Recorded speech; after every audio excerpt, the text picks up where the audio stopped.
So, Beetlejuice is the sequel to Tim Burton's 1988 classic, Beetlejuice, which is, by the way, one of my favorite films. In the events of Beetlejuice, we follow the three generations of the Dietz family who are portrayed by Catherine O'Hara, Winona Ryder, and Jenna Ortega as after they are dealing with a family tragedy, they return to Winter River as there are a couple of things going on, but just to dial it down to the main thing going on, Lydia is still being haunted by Beetlejuice, and then even more so, Lydia's life is turned upside down when her daughter Astrid, portrayed by Jenna Ortega, accidentally opens a portal to the afterlife. Before I continue on with today's video, I just wanted to say, welcome to my channel, everybody.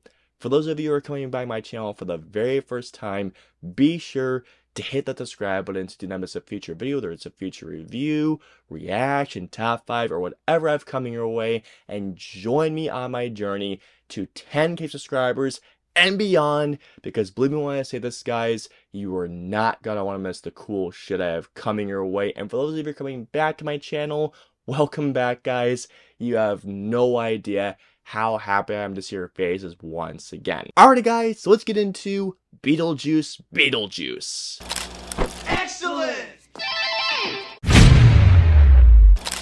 If you all have seen my most anticipated movies of the fall, you will all know how much I have been excited for Beetlejuice, because like I mentioned to you guys just now, the original film Beetlejuice is one of my favorite films. Also, just knowing the fact that it was Tim Burton once again making a big screen experience made me really happy. Also, just the fact that not only that Michael Keaton was coming back, Winona Ryder, Catherine O'Hara, and not to mention Danny Elfman composing the score. I mean, what more could you want from a Tim Burton production? And man, let me tell you all right now, I am so happy to say that I had such a good time with Beetlejuice. All of the performances in Beetlejuice are really quite good, but there are 4 performances that I want to focus on here. The first of which being Catherine O'Hara, who returns, and she easily has some of my favorite moments of the entire film, and she has a couple of jokes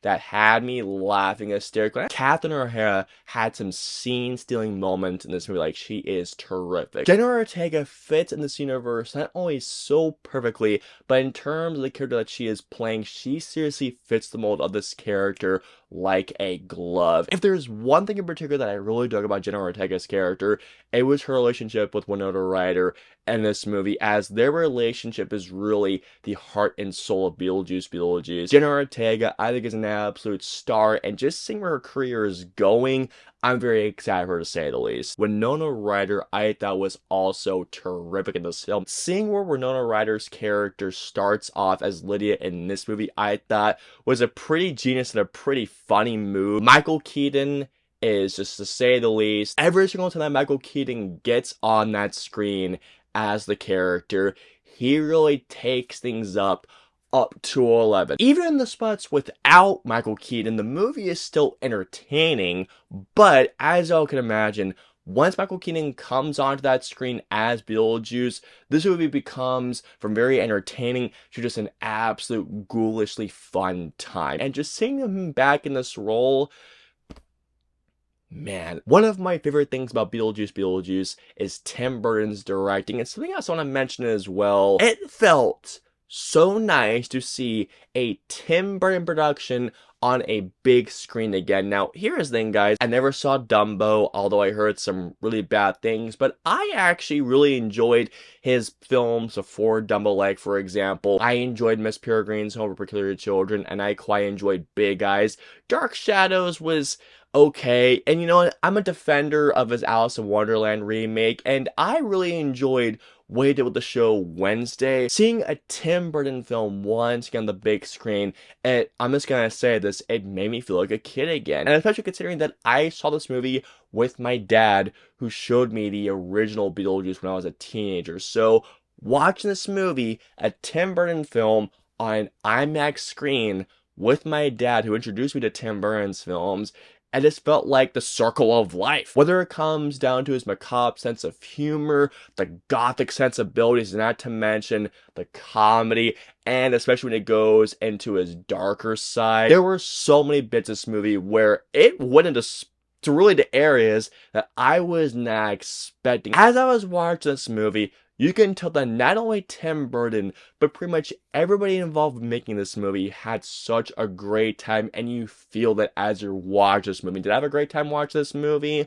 Oh, you can bet your ass I had a really, really good time watching this movie. Beetlejuice also just looks absolutely stunning. I mean, this is a gorgeous, colorful, vibrant looking film. This movie's budget is $100 million, and man, all that money, you can tell, was used with every single penny just going in the right directions, man. Whether it's the gorgeous cinematography, the beautiful and immaculate production design, or just the overall look of Beetlejuice on an IMAX screen, the colors and the production, everything, this movie just pops. This is a movie that I cannot wait to own in 4K, just so I can see the production design, especially when they go into all the afterlife. This movie has colors that just pop like candy. One of the reasons why I was so excited for Beetlejuice was knowing that Danny Elfman was returning to compose the score, and man, hearing that score, goosebumps galore. Enough said. I really like the fact that Beetlejuice not only has that tone of the first film, but it never felt like a cash grab. Beetlejuice, you can feel throughout that hour 45-minute runtime as a movie that was made by people that genuinely wanted to make it and weren't just there for the sake of making a quick check. How everything came together in the end of this movie, oh, so satisfying, and it ended with such a big laugh. I mean, this movie ended on such a great, satisfying note. Well, that's just fucking great! As much as I enjoyed Beetlejuice, is the film great like the first film?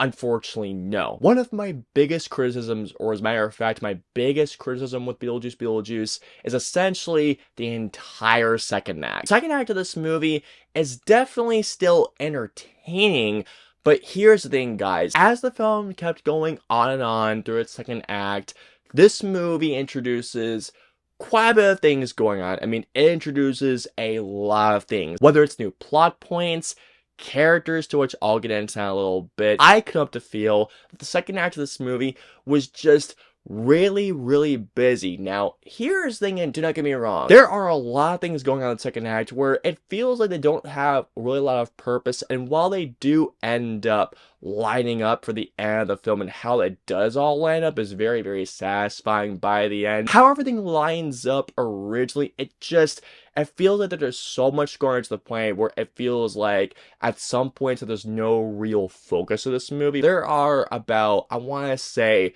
3 characters that this film introduces. Characters portrayed by Justin Theroux, Monica Bellucci, and Willem Dafoe. Now, don't get me wrong when I say this to you guys, they are all great in the film. They're actually very, very good. But here's the thing, guys. When I saw the overall big picture of what this movie was doing, these 3 characters didn't really add that much to this movie. I absolutely loved the concept of these characters. I mean, Monica Bellucci's character, when I saw her in the trailers, I was so hyped to see what she was going to do, along with Willem Dafoe and even Justin Theroux. But really, for a large portion of that second act, these 2 particular characters feel like they have really nothing to do in this movie. And here we go.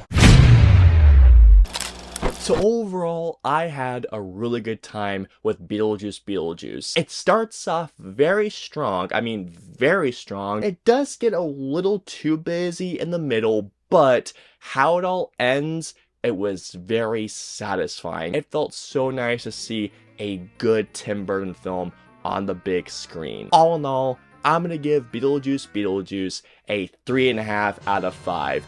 This movie is such a good time at the movies, and especially for spooky season, you are damn right this is a good time for spooky season. I hope you all enjoyed my review of Beetlejuice. If so, please hit the like button, or if you dislike the review, hit the dislike button. If you guys want to see my previous 2 reviews, please click it right there or right there. And of course, until my next review or video goes live, I will see you all next time.